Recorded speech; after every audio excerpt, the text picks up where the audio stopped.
We go now to a story that we've been following for several days. In the last couple of hours, 3 News has learned leadership from both Beachwood and Brooklyn school districts spoke today to plan their next steps for their students after the use of the word Nazi to call a play in a high school football game.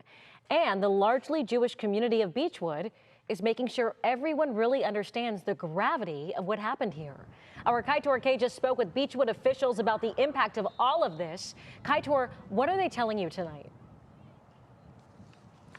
Well, I just wrapped up talking with 2 councilmen for the city of Beachwood, and they commend Brooklyn City Schools for accepting the resignation of head football coach Tim McFarland. But now they're wondering if more can be done with the team's assistant coaches. Now, the Brooklyn City Schools superintendent tells us that this Nazi play call has been one that head coach McFarland had used for, quote, multiple years. McFarland apologized and resigned yesterday, and the district has since promoted a longtime assistant coach to be interim head coach. But Beachwood Councilman Eric Sinnenberg tells us he questions the promotion, wondering if any assistant coach that was aware of this play call should be allowed to keep coaching if they never reported the offense. He tells us there's no overstating the egregiousness of using the word Nazi for this purpose, especially in Beachwood, which is about 90% Jewish.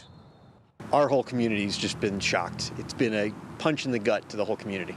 However many words there are in the English language, this is probably one of a small handful that you just don't say.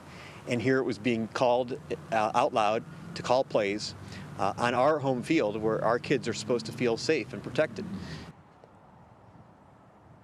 We asked Brooklyn City School Superintendent Ted Caleres today about the assistant coaches being held more accountable. He said with head coach McFarland's resignation, quote, accountability was swiftly and wholly administered. He went on to say the student athletes deserve a completion to their season, and the assistant coaching staff will lead them for the next 4 weeks, and that coaching positions will be reevaluated at the conclusion of the season. Now, coming up at 6, we've been talking with the Anti-Defamation League, and we'll hear what they have to say as well.